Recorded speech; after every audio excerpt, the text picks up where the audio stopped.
बोले बचन रोष जनसाने देखिए हमारे बीच में हमारे जनपद फतेहपुर से पधारे हैं जनक जी महाराज। सुने आप लोग, बड़ा ही कारुणिक विलाप जनक जी के द्वारा आप लोग सुनेंगे और अच्छा लगे तो उत्साहवर्धन भी करते जाएं। बहुत बहुत धन्यवाद, साधुवाद। बोले बचन हाँ रोष जनसाने और समाप्त हो गया। यह इनकी वाणी का जोश। कुछ समय पूर्व मैंने देखा और अभिनय परिणाम प्राप्त हुआ। जिस समय मेरे बंदीजनों के द्वारा मेरे यहाँ प्रण की घोषणा करवाई गई, तो इस घोषणा को सुन करके कौन आए?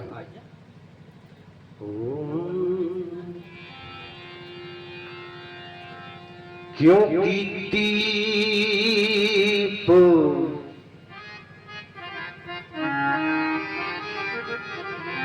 क्योंकि दीप दीप के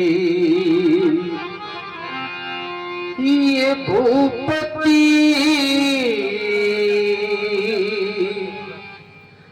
नाना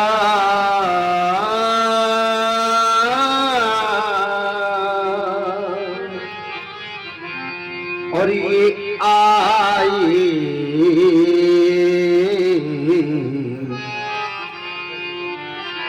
और ये आए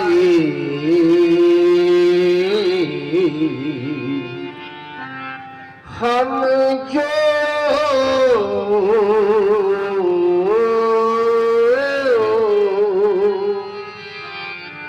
यहाँ प्रण ठाना।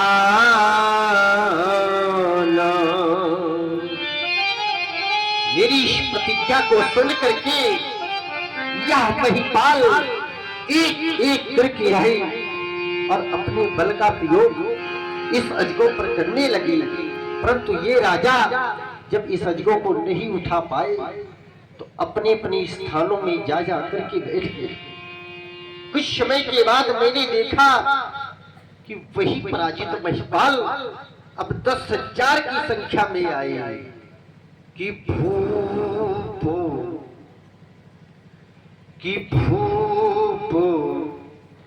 शाहसो और ये भूप शाहसो 10 ये कही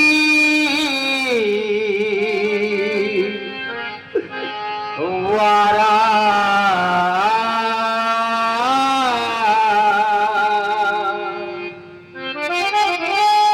और लगे मुठा बनो।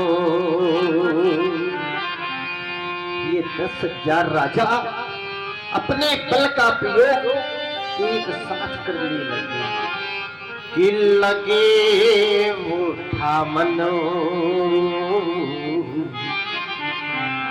यहाँ तरही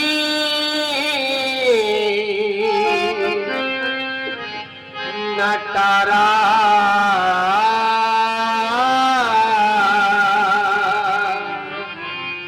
ये 10,000 राजा पराजित हो करके अपने अपने स्थानों में जा जा करके बैठ गए। अब इन महिपालों को आभास हो गया कि हमारा इस अजगों के समीप जाना व्यर्थ है। जब यह दशाएं महिपालों की मैंने देखी तो मेरे मन में अब लाहट होने लगी कि अब क्या होगा मेरे इस प्रण का और क्या होगा मेरी जानकी का। ये सब श्रीय तो हो गए। और आप हैं रवि कुमार जी, आपकी ओर से 51 मुद्राएं जनक जी के चरणों में समर्पित हैं। बहुत बहुत धन्यवाद। रवि जी को बहुत बहुत साधुवाद। ये सब स्त्रीयत हो गई कि ये स्त्री हाथ भई, ये हारे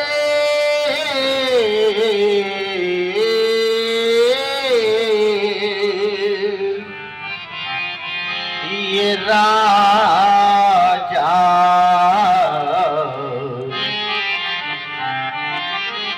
और ये बैठे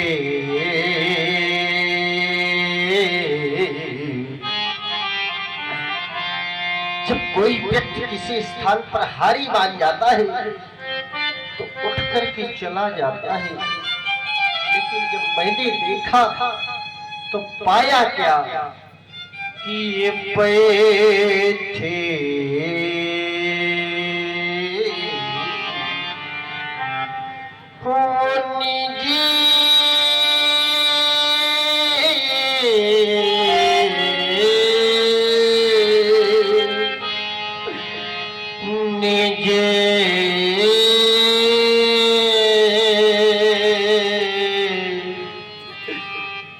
जानी समाजा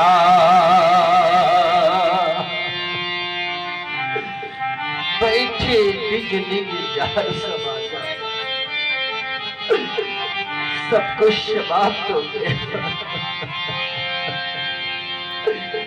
क्या क्या नहीं सोचा था आज मैंने। संसार का प्रत्येक पिता वही चाह करता है जो मेरी चाहता था। कौन पिता है जो ये नहीं चाहता कि मैं अपने हाथों से अपनी बेटी का कन्यादान करूं? संसार का कौन पिता है जो ये नहीं चाहता कि मैं अपनी बेटी को ठोली में बिठा करके बिठा करूं? वही मैंने भी चाहा था, लेकिन आज सब कुछ समाप्त हो गया। चला गया मेरा वैभव और चली गई मेरी शान। मेरे पास बचा क्या? देखिए आप सभी लोग कि चला गया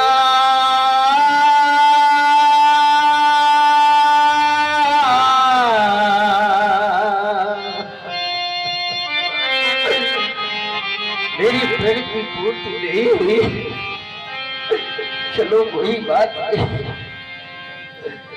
पर इस समाज में बैठे हुए लोग ये चर्चा कर रहे होंगे कि एक राजा की बेटी आज कुंवारी रह गई। ऐसा मैंने कभी नहीं चाहा था मेरे विद्वानों, ऐसा मैंने कभी नहीं सोचा था कि चला गया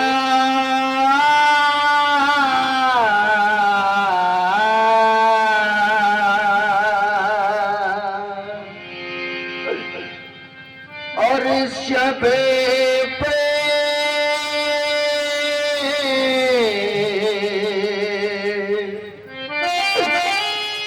भाव मेरा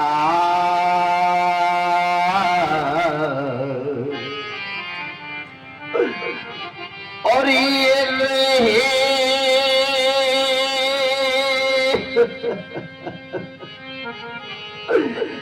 कुमारी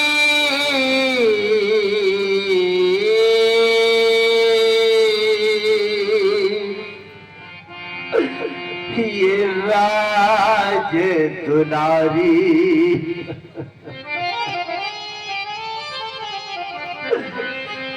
ऐसा मैंने कभी नहीं चाहा था।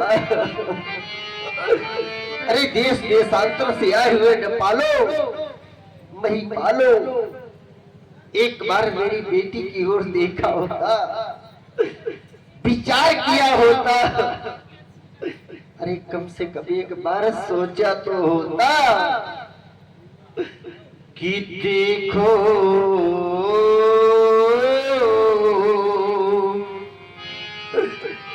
ये रहे कुमारी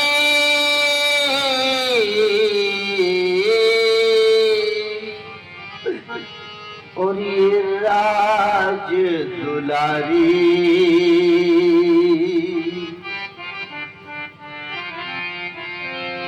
देख रहा हूं समाज की ओर भी देख रहा हूं, इस समाज में ऐसे पिता उपस्थित हैं, ऐसे पिता इस समाज में उपस्थित हैं मेरे बंधुओं, कि जिनके घरों में बेटियां हैं। बेटियां तो सभी के घरों में हैं, पर इस समाज में कुछ ऐसे पिता उपस्थित हैं, ऐसे पिता उपस्थित हैं इस समाज में कि जिनके घरों में आज बेटियां सयानी हो गई हैं,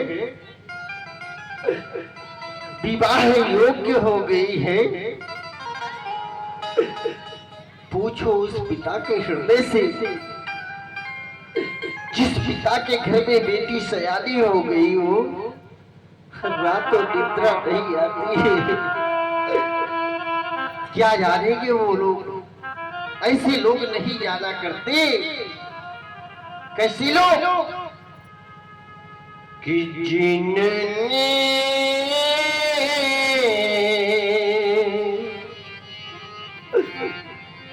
ये कन्या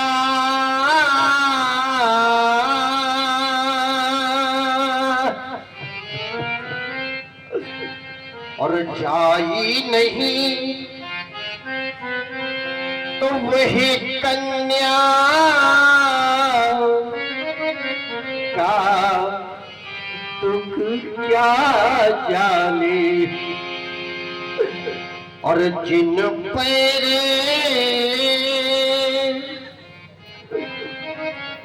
ये पेमाई और फटी नहीं तो वही पीरे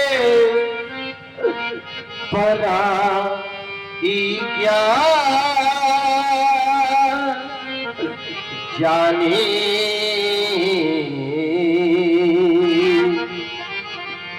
और आप लोग सुन रहे हैं जनक जी का सुंदर करुण क्रंदन। प्रभावित हुए हमारे राकेश तिवारी जी और राहुल तिवारी जी। आप दोनों लोगों की ओर से 51 पत्र मुद्राएं जनक जी के चरणों में समर्पित हैं। कोट कोट सा धन्यवाद, साधुवाद।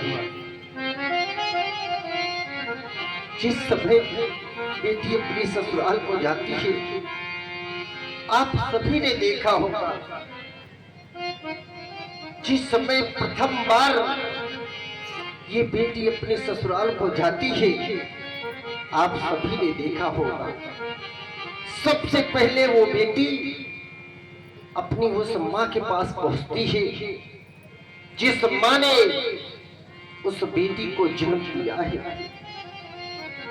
पाल पोस करके बड़ा किया है। और जिस समय माँ के समीप पहुंचती है तो धीरे धीरे कदमों से चलती हुई और दौड़ करके माँ के सीने से लिपट जाती है। माँ, मैं जा रही हूँ। सबसे पहले वो माँ अपनी बेटी का माथा चूमती है। इस समाज में वो माताएं बैठी हुई है कि जिनके घरों में बेटियां हैं और जिन्होंने बेटियों को अपने हाथों से विदा किया हुआ है।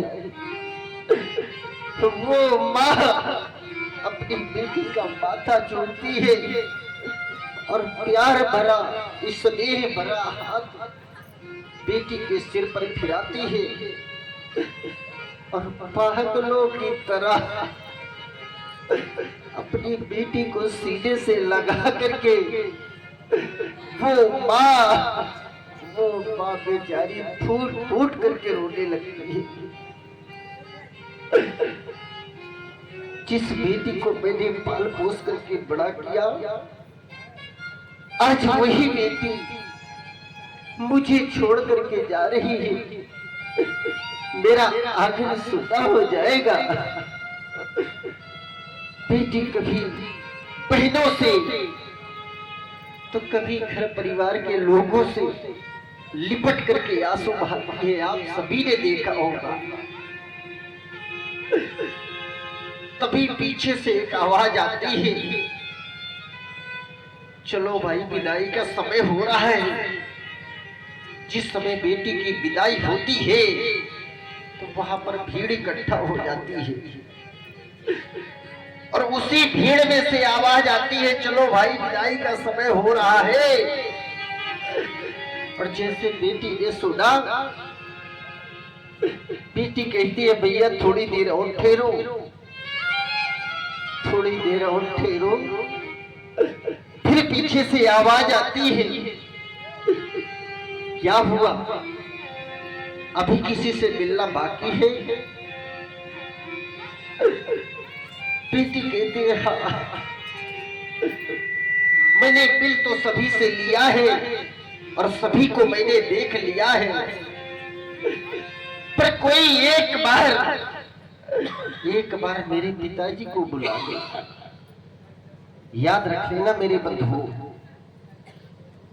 कि घर परिवार में सबसे ज्यादा बेटी प्रेम करती है, अपने उस पिता को प्रेम करती है। आप लोग अपने घरों में आजमा करके देख लेना,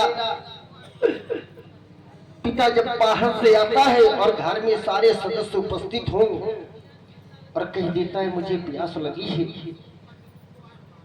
वो पिता जैसे कहता है मुझे प्यास लगी है, सब तो अनसुना कर देते हैं, पर वो बेटी ही होती है जो भाग करके पानी ला करके देती है।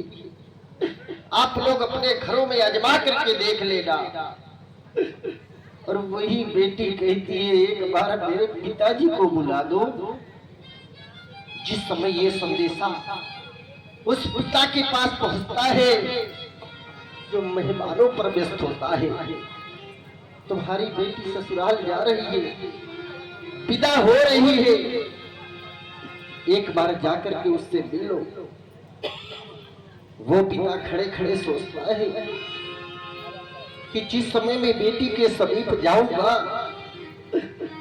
और मेरी राजा बेटी जब मुझे देखेगी तो भावा बेस में आकर के मुझसे लिपट जाएगी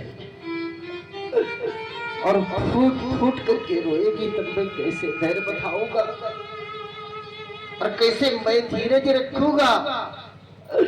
मेरा मन तो नहीं करता जानेगा, लेकिन लोगों के बार बार कहने पर जिस समय वो पिता वहां पहुंचता है और बेटी ने सुना कि मेरे पिताजी आ गए, तो मेरे बंधु वो आंगन से दरवाजे पर आ जाती है और किसी की ना परवाह करते हुए, सबको पीछे ढकेलते हुए वो अपने पिता के सीने से लिपट जाती है। वो पिता उसे सांत्वना देता है और डोली में बिठा देता है कि डोली में, और ये डोली में और बिठा कर और वो अपनी बेटी को, संसार में ऐसा कोई पिता नहीं होगा जो बेटी की प्रथम विदाई पर आंसू डाला है। आप लोग कह रहे होंगे महाराज वो भी तो बेटी का पिता है, फिर वो क्यों नहीं रोया? उसका एक कारण था मेरे बंधुओं। जिस समय उस पिता ने अपनी बेटी को डोली में बिठाया और बेटी को डोली में बिठा करके भेज दिया ससुराल, और वो बेटी जाने लगी कि डोली में और बिठा कर और वो अपनी बेटी को अरे इतना खुश नसीब वो होता है। और जिस समय बेटी की डोली घर से निकलती है तो वो पिता करता क्या है कि एक कोने में जा करके अब वो सोच सोच कर रोता है। जिस बेटी को मैंने पाल पोस करके बड़ा किया, उंगली पकड़ करके चलना सिखाया, आज वही बेटी मेरा आदर सोदा करके चली गई। भगवान से हाथ जोड़ करके निवेदन करता है और कहता क्या है कि हाय विधाता तूने भी, हाय विधाता तूने भी यह कैसी रीत बनाई। और जिस बेटी को मैंने पाला वो बेटी हुई पराई। ये पराई शब्द सुन लेता हूं तो मेरे हृदय में पीर सी उठती है। लोग कहते हैं कि बेटी पराया धन होती है। आप लोगों ने भी सुना होगा कि लोग कहते हैं बेटी पराया धन होती है। और यदि मैं आपकी बात मान लूं कि ये बेटी पराया धन है, आप सभी से मेरा एक निवेदन है, एक बात मेरी मान लेना कि ये बेटी, इस समाज में जो बेटी वाले लोग बैठे हुए हैं उन लोगों से मेरा कहना है कि ये बेटी लाखों पराया धन है। और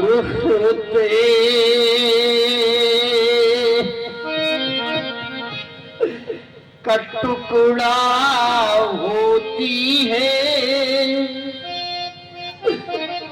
और कीमत वही समझते हैं कि जिनके घर बेटी होती है। और कीमत वही समझते हैं कि जिनके घर बेटी होती है। बेटे का जन्म होना ये भाग्य की बात है और बेटी का जन्म होना ये भाग्य की नहीं सौभाग्य की बात होती है। तो मेरे बंधुओं, कुछ लोग ये चाहते हैं कि हमारे सिर्फ बेटा हो और बेटी न हो। एक घर में एक बेटी का जन्म हुआ, कोई साज नहीं, कोई आवाज नहीं। कुछ समय के बाद फिर दूसरी बेटी का जन्म हो गया तो मन व्याकुल हो गया। और जैसे कुछ समय बीतता गया और एक बेटे का जन्म हुआ तो अनेक प्रकार के साज बजवाए गए, घर में बड़ी खुशियां आई। तो बड़ी बेटी ने देखा और वो सोच करके रोने लगी और कहने क्या लगी कि बेटे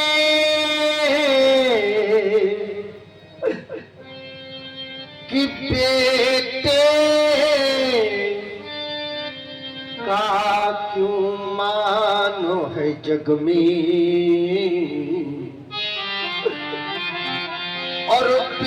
बेटी का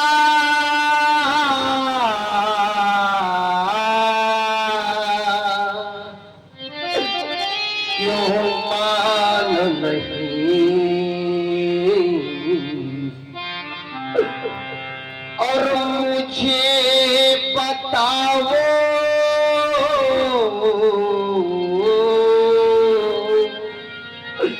ये बेटी वालों, ये बेटी क्या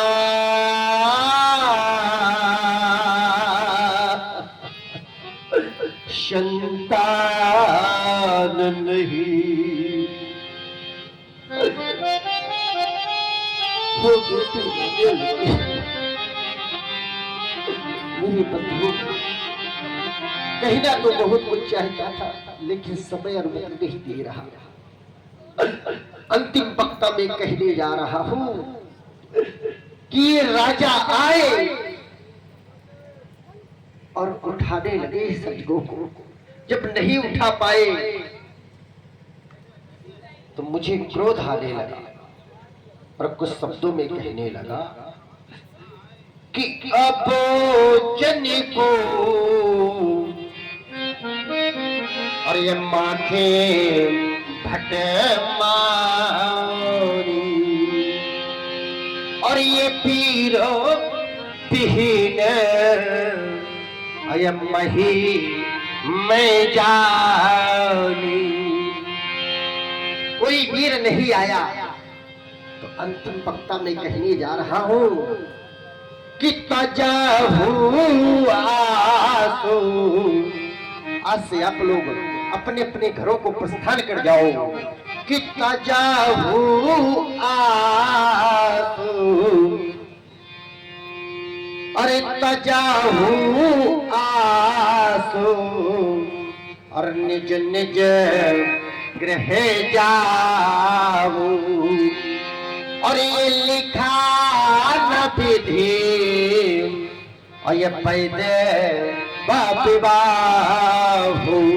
आज से आप लोग अपने अपने घरों को प्रस्थान कर जाओ, बंद करा दो यह स्वयंवर, तोड़ दो यह बंधन, हो ना सकेगा यहाँ किसी का अभिनंदन। राजमंत्री ये सूचना करो प्रसारित, ये सभा समाप्त हमारी ले जाओ। जनक जी के करुण वचनों को सुन करके जनक बचन सुन सब नर नारी, देखी जानकी भय दुखारी। लेकिन जनक जी के ये कड़वे शब्द लखन लाल जी को अच्छे नहीं लगे। माँ के लखन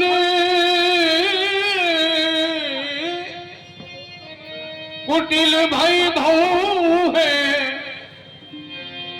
रजपट फरकत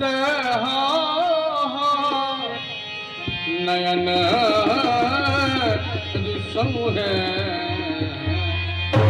कहीं न सकत रघुवीर गण, लगे बचन जलुबान। नाई राम पद कमल सिरू, बोले गिरा ब्रह्मा।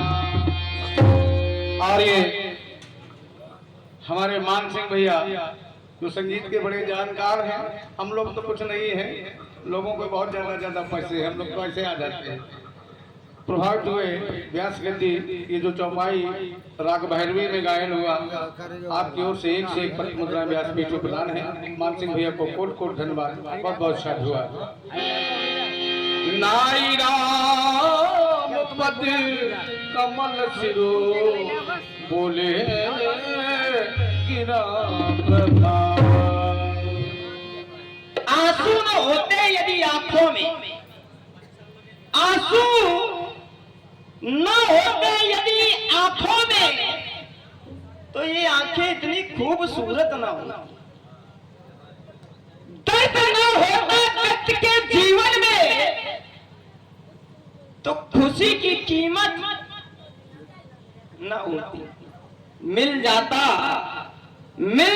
अगर सब कुछ चाहने से इन संसार के लोगों को, तो कभी भी ऊपर वाले की जरूरत ना होती। राजा जनक को पता नहीं है कि चाहने से कोई चीज अपनी नहीं हुआ करती। चाहने संसार का बहुत लोग चाहते हैं, लेकिन ऐसा थोड़ी होता। जब परमात्मा की कृपा होती है तभी काम बना करता है। लाख करे चतुराई लेकिन कर्म का लेख मिटे ना मेरे भाई। चाहने से कोई चीज अपनी नहीं होती, हर मुस्कुराहट खुशी नहीं होती। अरमान भूखे होते हैं दिल के, लेकिन कभी वक्त तो कभी किस्मत सही नहीं हुआ करती है। दूध नहीं की नदियां इसके आंचल में कल कल करती, और हीरा पन्ना मरीज है ये पति जहां की शुभ धरती। हल्के नूके जिस धरती पर मोती से मांगे भरती, और उच्च हिमालय की शिखरियों में ऊंची ध्वजा फहरती। ऐसी भारत माँ के बेटे मान गंवाना क्या जाने, ये मेरे देश के लाल लठीले शीश झुकाना क्या जाने। आज राजा जनक कह रहे हैं कि पृथ्वी पर कोई वीर नहीं है, वीर महिमा जानी। अरे जहां सिखाया जाता केवल माँ के खातिर मर जाना, हम उस देश में रहते हैं। जहां सिखाया जाता केवल माँ के खातिर मर जाना, जहां पढ़ाया जाता केवल करके अपना वचन निभाना।